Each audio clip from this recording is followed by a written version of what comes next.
नमस्कार, एमकॉस में आपका स्वागत है।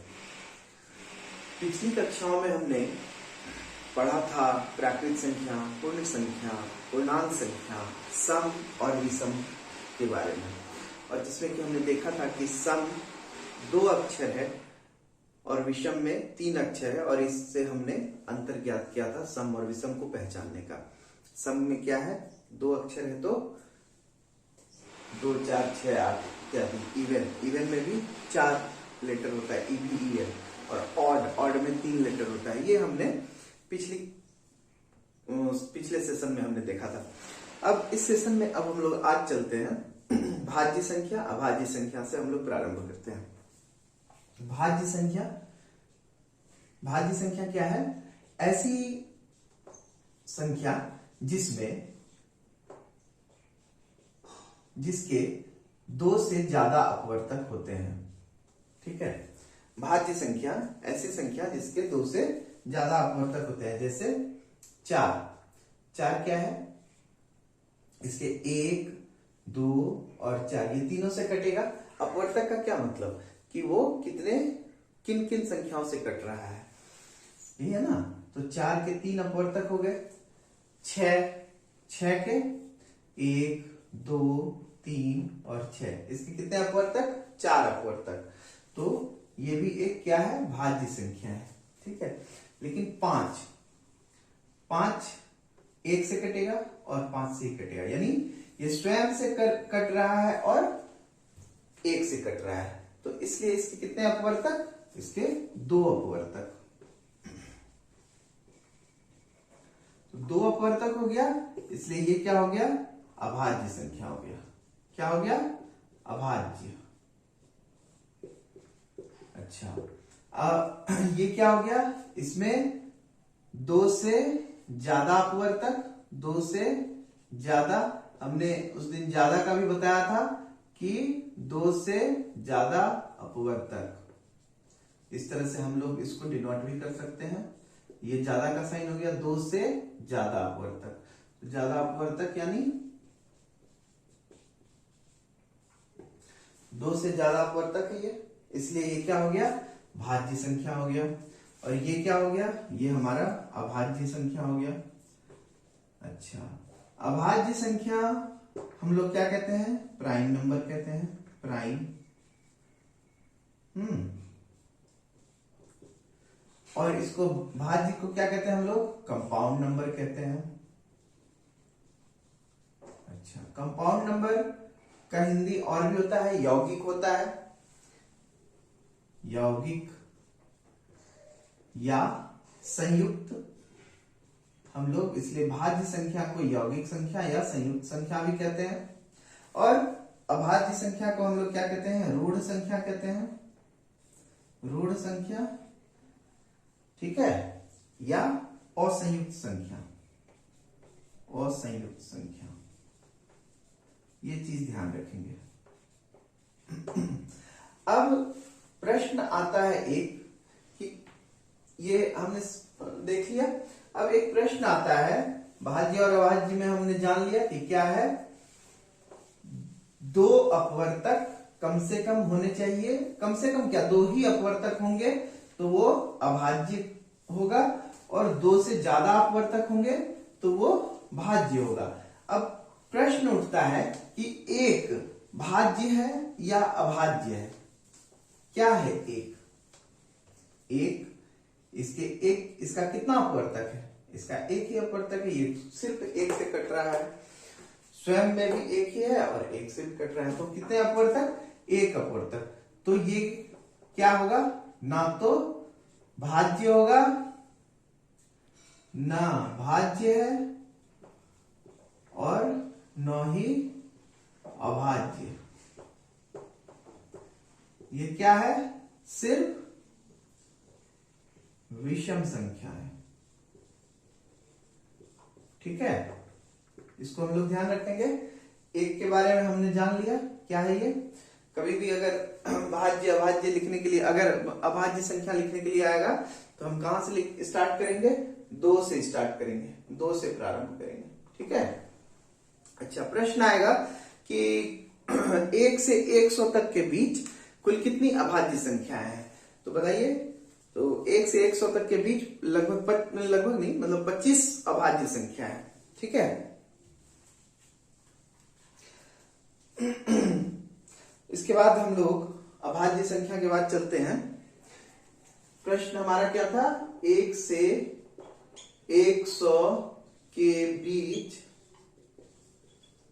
कुल अभाज्य संख्या।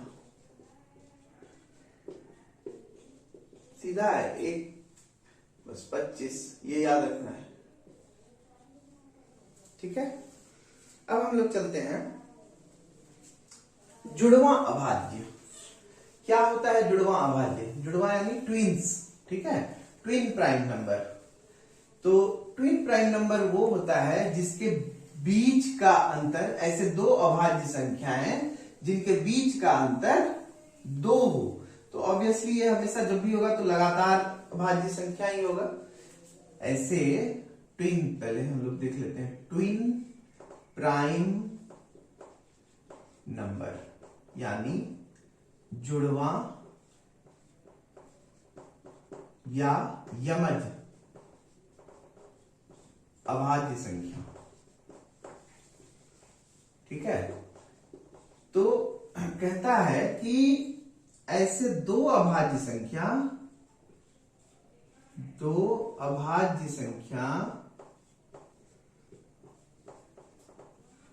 जिनके बीच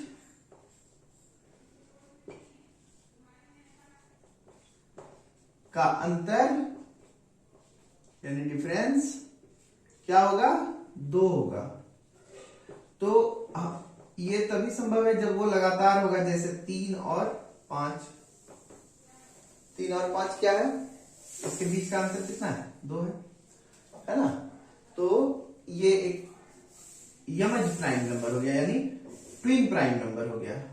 यमज अभाज्य संख्या 5, 7। ठीक है। 11, 13, 17, 19, ये सभी क्या है?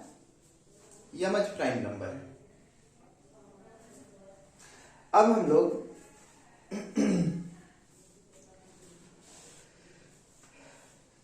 एक और देख लेते हैं, सह अभाज्य। सह अभाज्य या असह भाज्य, ये हमने जान लिया। अच्छा, सह अभाज्य, सह अभाज्य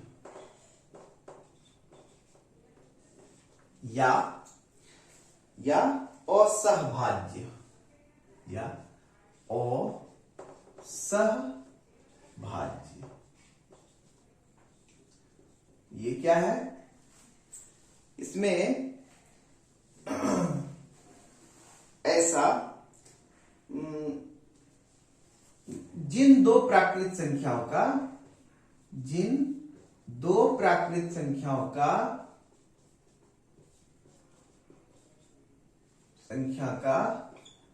महत्तम समापवर्तक 1 होगा, वो क्या होगा? सह अभाज्य कहलाएगा। जैसे 4, 5, इसका महत्तम कितना होगा? 1, 3, 8, 9, 4, 9, ये सभी क्या है? इस सब का महत्तम समापवर्तक कितना निकलेगा? 1 ही निकलेगा। मौसो 1, मौसो 1, मौसो 1, मौसो 1। तो ये क्या हो जाएगा? सह अभाज्य संख्या हो जाएगा। क्या हो जाएगा? सह अभाज्य संख्या। अब देखिए, इसमें ध्यान देने वाली बात एक है कि प्रत्येक जुड़वां अभाज्य सह अभाज्य होगा। प्रत्येक जुड़वां अभाज्य, जैसे 11, 13 था, तो 11, 13 का भी मौसम क्या होगा? 3, 5, इसका भी मौसम 1 है।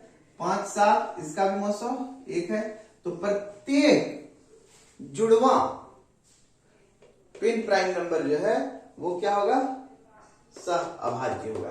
लेकिन प्रत्येक सह अभाज्य वो ट्विन प्राइम नंबर नहीं होगा। जैसे 4 9, इसके बीच 2 का अंतर नहीं है ना, तो जब 2 का अंतर नहीं है तो क्या होगा?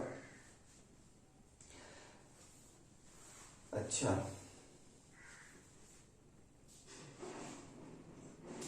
दूसरा एक और चीज है इसमें कि क्रमागत, क्रम से आने वाला 4 5, 3 4, 7 8, इस सब का मौसम क्या होगा? महत्तम समापवर्तक 1 होगा।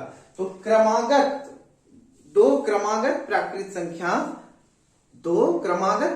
संख्या हमेशा सह अभाज्य संख्या होगी।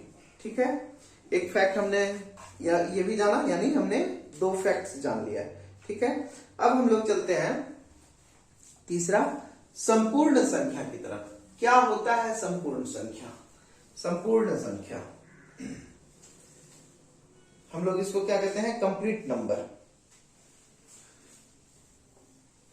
1 से 100 के बीच 2 ही संपूर्ण संख्या है। अब कौन कौन सा है?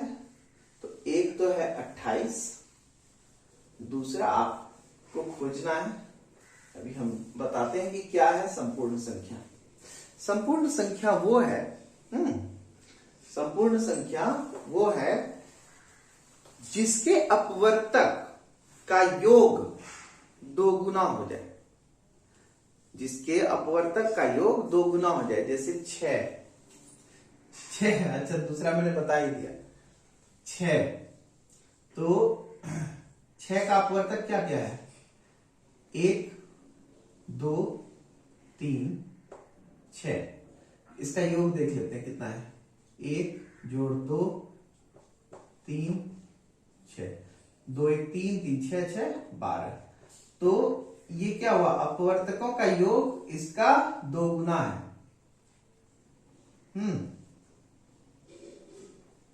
2 गुना है ना। अपवर्तकों का योग कितना हो गया? 2 गुना हो गया। इसलिए ये क्या हो गया? संपूर्ण नंबर, संपूर्ण संख्या या कंप्लीट नंबर।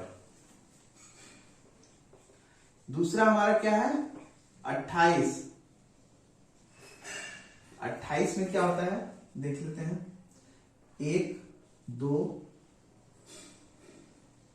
उसके बाद 4 7 14 और 28। अब इसको हम लोग जोड़ते हैं। 2 1 3 4 7 7 14 14 28, 2 बार 28 आ गया, तो ऑटोमेटिक डबल हो गया। इन सभी का योग कितना हो जाता है? टोटल 56, यानी इसका क्या होगा? ये क्या हो गया? डबल है, 2 गुना है। तो जब 2 गुना हुआ तो ये क्या हो गया? संपूर्ण संख्या। यानी ऐसी संख्याएं जिसके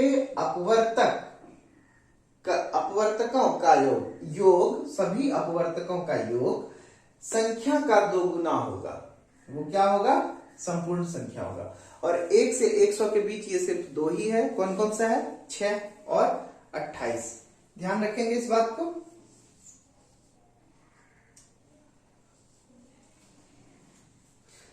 अब हम लोग आगे बढ़ते हैं। अगला है हमारा रामानुजन संख्या। रामानुजन संख्या क्या है? रामानुजन संख्या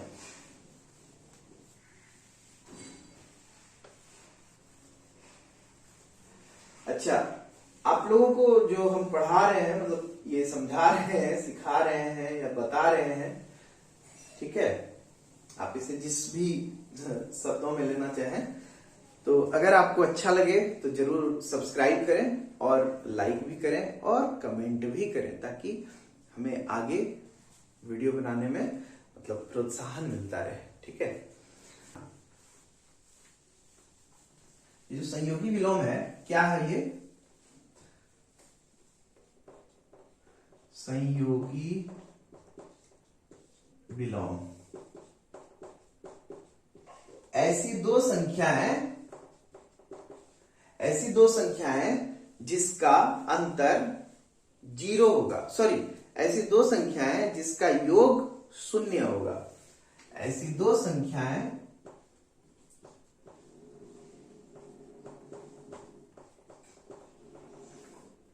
जिसका योग यानी जोड़ बराबर 0। तो ऐसी कैसे कैसे हो सकता है? अगर हम 2 है तो इसका संयोगी विलोम कौन सा होगा? इसका संयोगी विलोम कौन सा होगा? -2, तब ना होगा बराबर 2 - 2 बराबर 0। अब 4 है तो -4 होगा, तो 4 - 4 बराबर 0। तो संयोगी विलोम क्या होगा? एक धनात्मक है तो उसका ऋणात्मक मान, वही उसका संयोगी विलोम कहलाएगा। ठीक है। अच्छा, गुणात्मक विलोम। गुणात्मक विलोम क्या होगा? ये तो संयोगी विलोम हो गया। अब दूसरा हम लोग देख लेते हैं गुणात्मक विलोम। गुणात्मक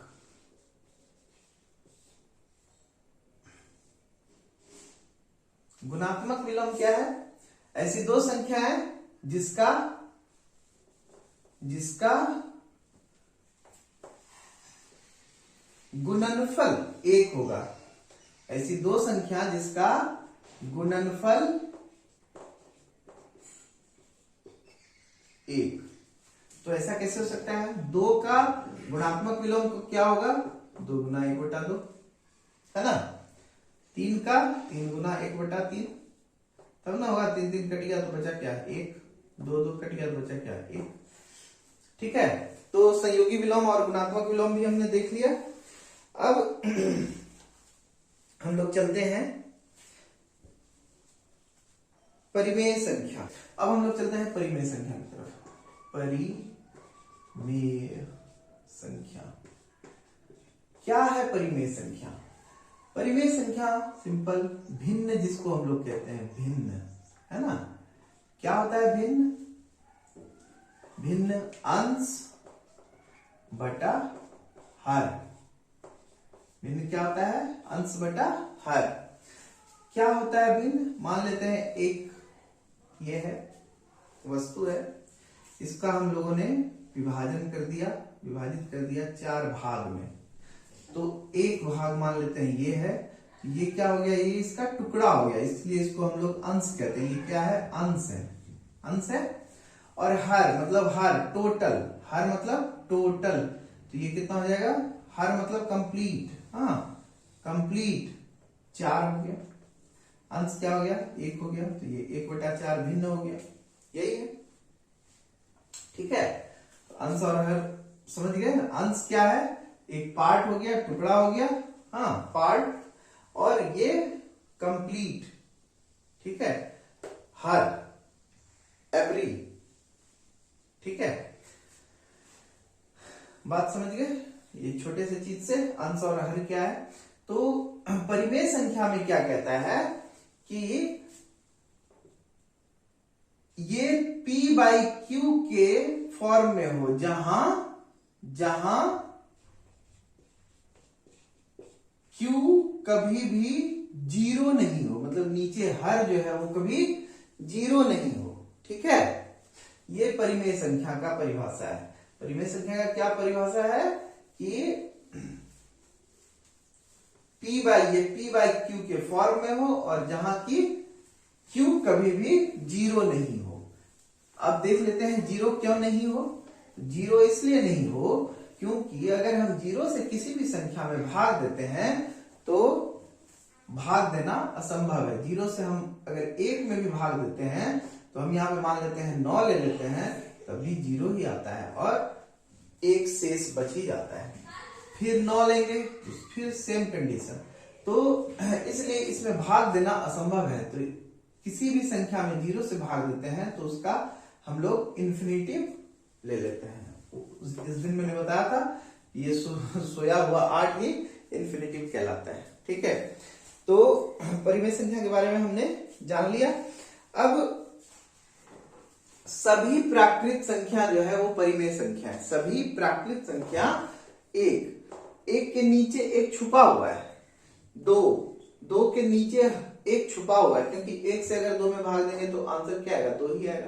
तो सभी प्राकृत संख्या परिमेय है। सभी प्राकृत बराबर परिमेय लिख लेकिन सभी परिमेय संख्या प्राकृत संख्या नहीं है, क्योंकि 1/2 क्या है, वो प्राकृत संख्या नहीं है।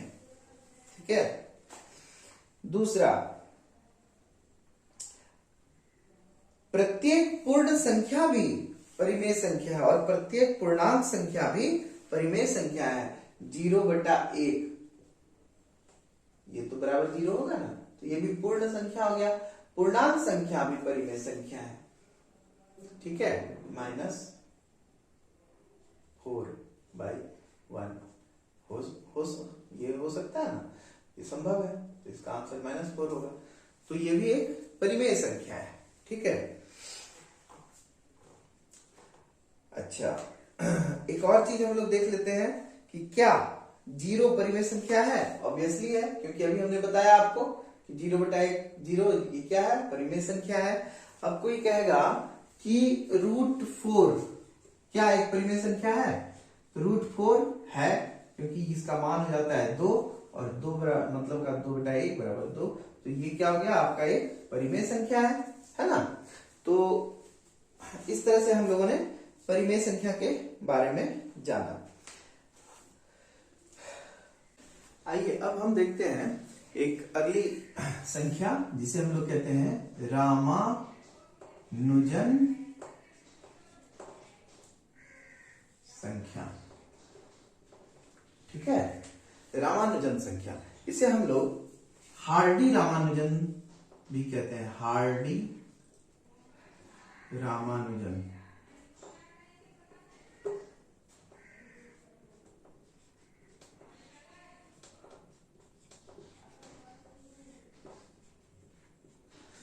इसके पीछे एक कहानी है, वो हम आपको पहले बताते हैं। ठीक है, देखिए कहानी क्या है कि रामानुजन जो है वो महान गणितज्ञ थे और हार्डी भी एक गणितज्ञ, महान गणितज्ञ थे। ठीक है, तो रामानुजन जो है वो हॉस्पिटल में एडमिट थे।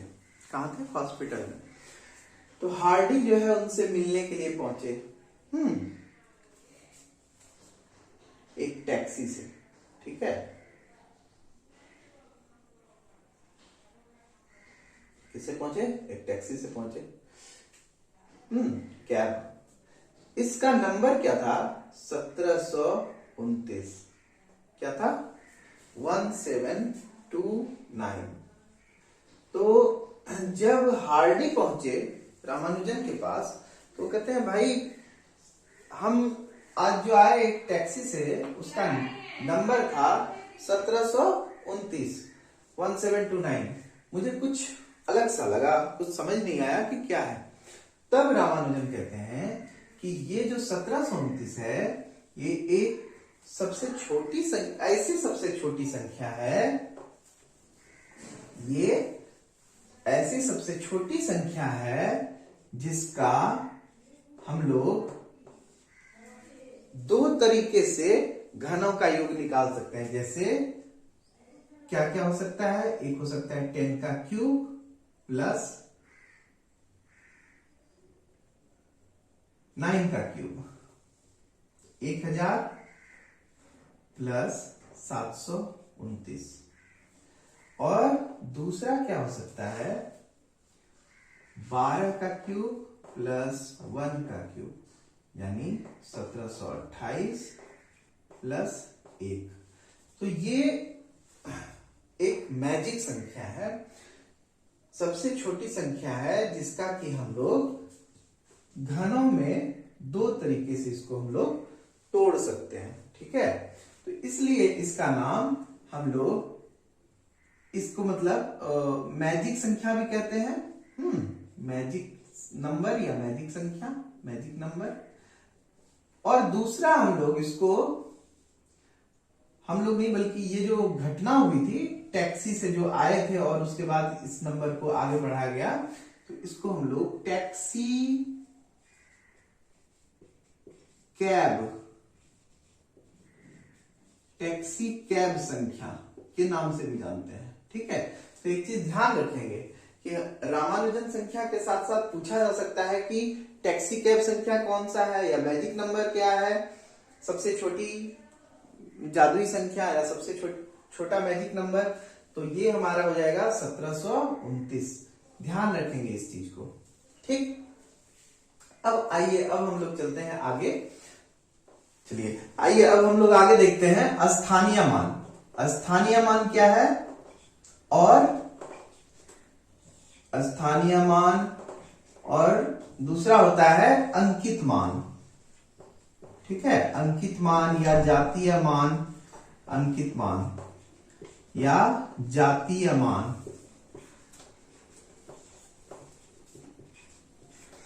अच्छा, स्थानीय मान place value. Place value, place value क्या है? मान लेते हैं किसी भी संख्या का प्लेस वैल्यू क्या होगा, जैसे 7 to 8 है, ठीक है। 7 to 8 में 2 का प्लेस वैल्यू क्या है? तो 2 कितने पे है? दहाई अंक पर है। 8 पे क्या है? 8 कितने पे है? इकाई पर है। तो प्लेस वैल्यू कैसे निकालेंगे? अगर इकाई पर है तो जो भी संख्या है उतना गुना 1।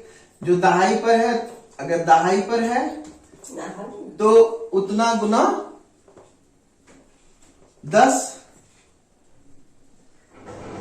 अगर सैकड़ा पे है तो जो भी अंक है, डिजिट है, उतना गुना सैकड़ा यानी 100। तो ये इसका ये प्लेस वैल्यू हो जाता है, स्थानीय मान, ठीक है। ये हो जाएगा 8, ये हो जाएगा 20 और ये हो जाएगा 700, ठीक। और अंकित मान, अंकित मान 728 में चाहे वो किसी भी स्थान पे हो, 7 का अंकित मान 7 ही रहेगा, 2 का अंकित मान 2 ही रहेगा और 8 का अंकित मान 8 ही रहेगा, ठीक है। यही है इसमें। 8 का तो 8 है, 2 का 20 हो गया और 7 का 700 हो गया। उसी तरह यहां पे भी कर देते हैं। 8 का 8 रह गया, 2 का 2 हो गया और 7 का 7 हो गया, ठीक है। तो ये हमारा अंकित मान और स्थानीय मान में हमने अंतर देख लिया। अब इसमें एक चीज हम लोग ध्यान रखेंगे कि किसी भी स्थान पर, हाँ, स्थानीय मान, अब मान लेते हैं यहां पर एक है, 0 बीच में लग जाता है, ठीक है। अगर 7208 हो जाता है तो क्या होगा?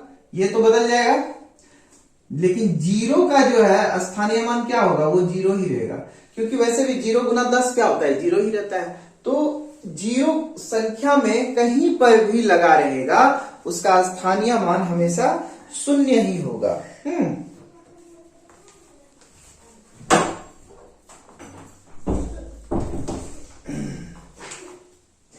ठीक है। तो आज हम लोगों ने देखा, संख्याओं के बारे में हमने जाना। अब अगला जो क्लास होगा हमारा, वो हम लोग करेंगे विभाज्यता का नियम, ठीक है, या विभाजकता का नियम। तो आप लोगों को अगर ये हमारा आज का सेशन पसंद आया होगा तो लाइक, कमेंट और शेयर करना नहीं भूलेंगे, कृपया। ये हमारा आपसे गुजारिश है। और चैनल को सब्सक्राइब तो जरूर ही करेंगे। धन्यवाद।